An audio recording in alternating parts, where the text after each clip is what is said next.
Hi friends, today we're going to be looking at Jnana Yoga, the yoga of wisdom, understanding, and knowledge. So in this tradition, as described by Bhagavad Gita, we want to study the scriptures, meditate, practice, and contemplate the teachings. So this isn't just about learning things and regurgitating them, but it's about actually experiencing some of these teachings. And in this particular path, in Jnana Yoga, there are three particular qualities that we're looking to cultivate. The first one is detachment, known as vairagya, discernment, viveka, and discipline, abhyasa.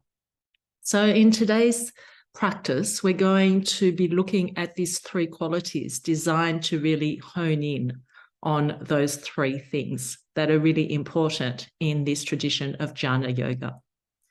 So we'll begin with a contemplative meditation. So as usual, begin by finding a comfortable seat for yourself, where your spine can be nice and long, the crown of your head straight above the tailbone, the heart open and the shoulders back. Find a place to rest your hands so that the arms are relaxed and the shoulders are relaxed. And then you choose whether you'd like to close your eyes today or lower your gaze. Oh, good. And take a few deeper breaths now.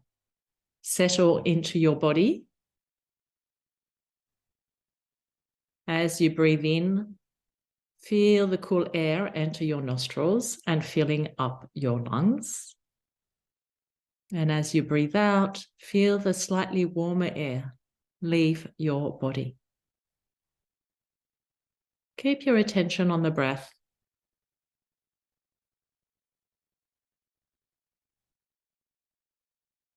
Thoughts will come and go. Just let them come and go. Don't react. Don't attach yourself to thoughts. And you might feel some emotions come and go. Same. Just let them be.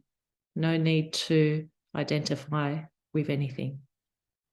Just be in your body and notice the breath.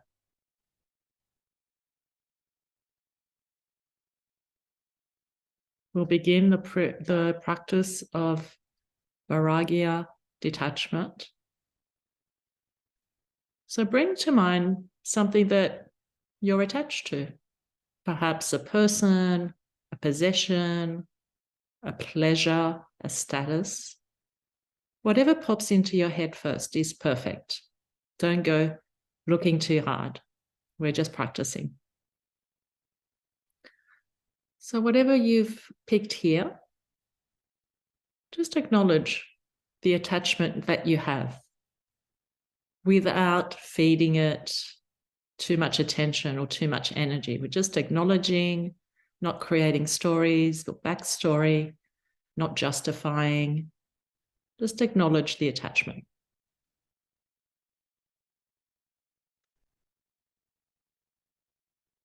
And then bring your awareness to the third eye, between the brows there, deep inside the brain, the center of visualization. And imagine yourself gently letting go of your attachment, just like a leaf falling off the branch of a tree, naturally, with ease, without strain or effort, just allowing the natural flow of release. So imagine you let go, and now how does it feel in your body? Perhaps there's a sense of lightness or freedom or peace. Perhaps there's a little bit of anxiety, of worry about letting go. Whatever you're feeling, simply feel it. Feel the sensation.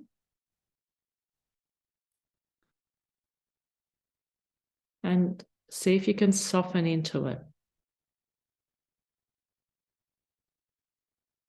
Well, if your mind runs away in distraction, as it probably will, just bring it back. Bring it back. How does this feel? What are you feeling here in your body from the release?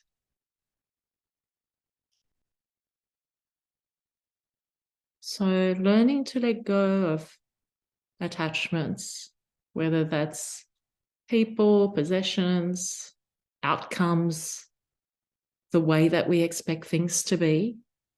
This is a really important practice to develop wisdom.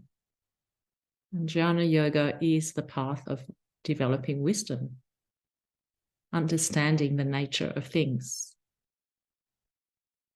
So we're not saying here that you can't have things or you can't have relationships. That's not the issue. The issue is the attachment to having those things. We want to be in a position where we're okay either way. In other words, developing a sense of equanimity.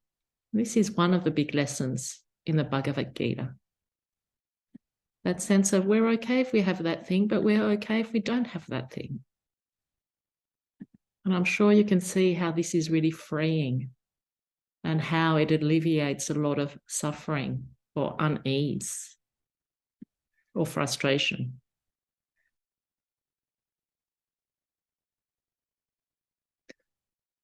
And the more you learn to detach from things that you're attached to,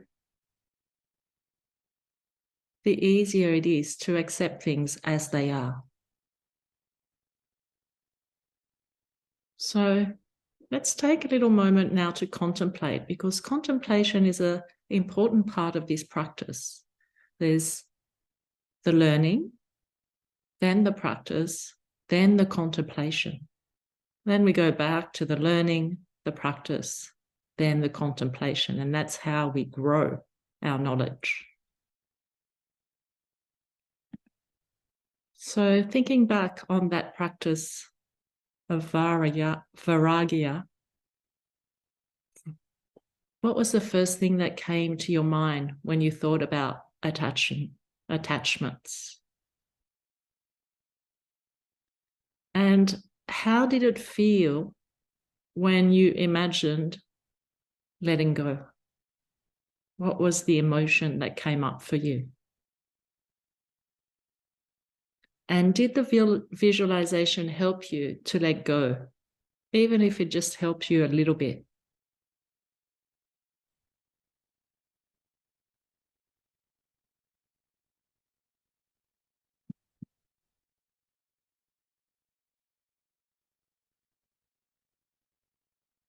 So let's continue now with discernment or viveka, the ability to understand the difference between what is real and what is not real. So take a few deep breaths. Come back to your body, notice your posture, and readjust if you need to. Plug into your breath and notice it moving in and out of the body through the nostrils.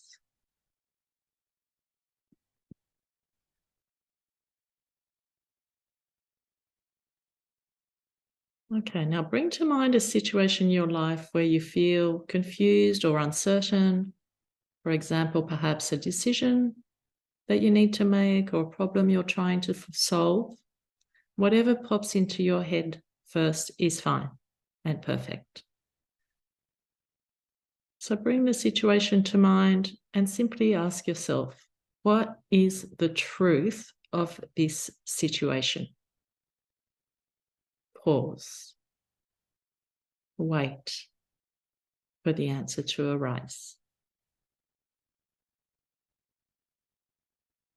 And pay attention here to any thoughts, feelings, sensations that crop up. Your mind might begin to wander, That's fine. Just bring it back here. Ask yourself, what is the truth of this situation?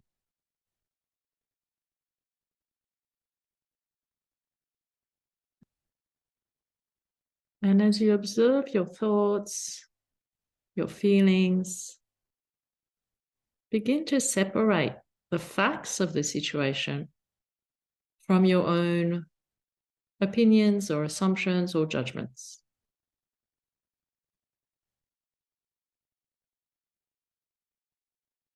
Stay with this inquiry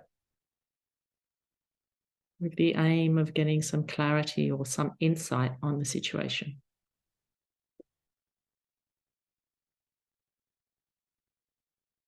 What is the truth of this situation?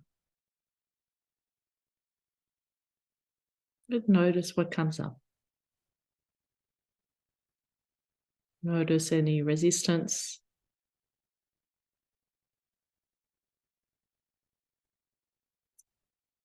Or perhaps some insights.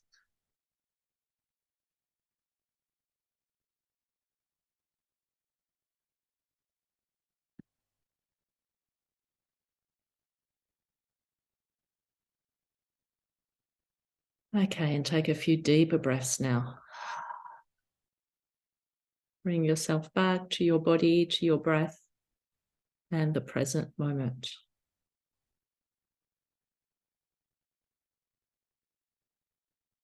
And now taking a moment to reflect back. What is the problem that came to mind when you were exploring discernment? And were you able to reflect objectively on this issue without allowing your own clouded judgments to get in the way? And did you find it difficult to shift from your habitual point of view?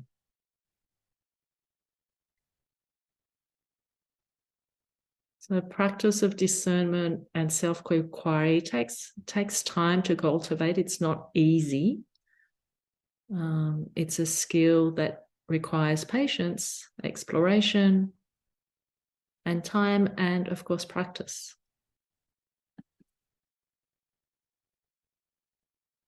All right. So now we're going to move on to discipline or abhyasa.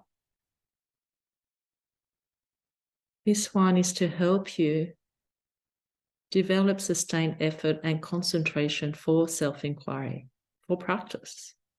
So we need discipline.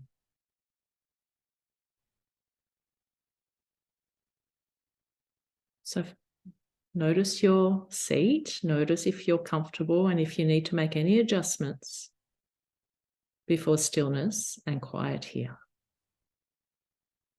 Take a few deeper breaths, relax the body, focus. And ask yourself, what is a specific quality that you would like to cultivate to support your practice?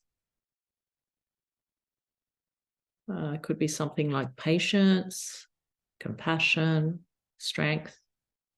Whatever pops into your mind first is perfect. And now we're going to use with mantra. So you simply create a mantra for yourself, very simple. For example, I am patient. I am kind. I am strong. Very simple in the present tense, as if you already embody this quality. And this mantra you're going to repeat to yourself silently with each inhale and each exhale. So perhaps you begin to slow down the breath. I am patient. Exhale, I am patient. And as you repeat this mantra to yourself, imagine, feel, visualize yourself embodying that particular quality. So you're actually feeling it in your body.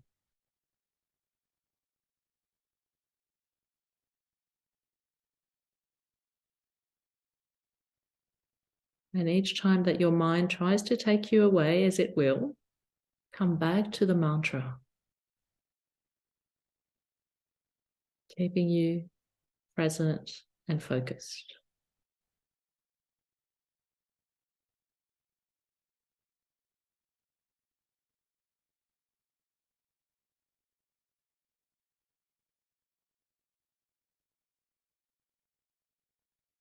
A few more breaths here. Inhaling the mantra, exhaling the mantra, embodying that quality.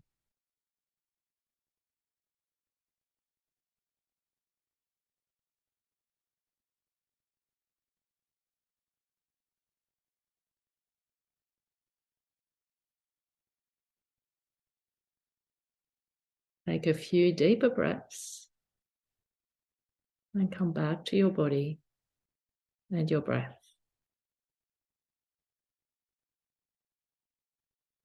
Let's take a little moment here to reflect back.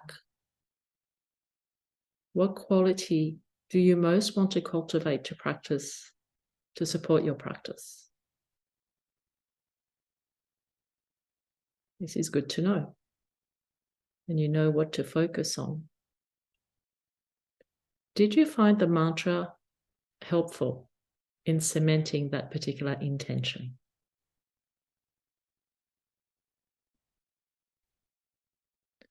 And were you able to feel this quality in your body?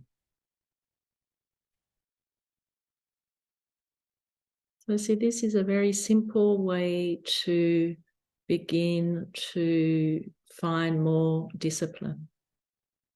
Just by focusing on something very specific and staying with it, embodying it, and training your mind to stay focused on a particular goal in this instance. So Jnana Yoga is a lifelong practice, and it's usually recommended for those who already have attained some kind of spiritual maturity,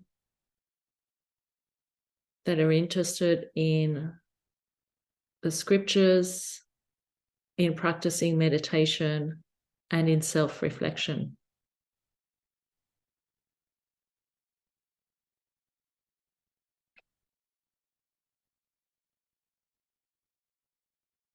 I encourage you to do perhaps some journaling on your insights today as a way to find some deeper self-inquiry.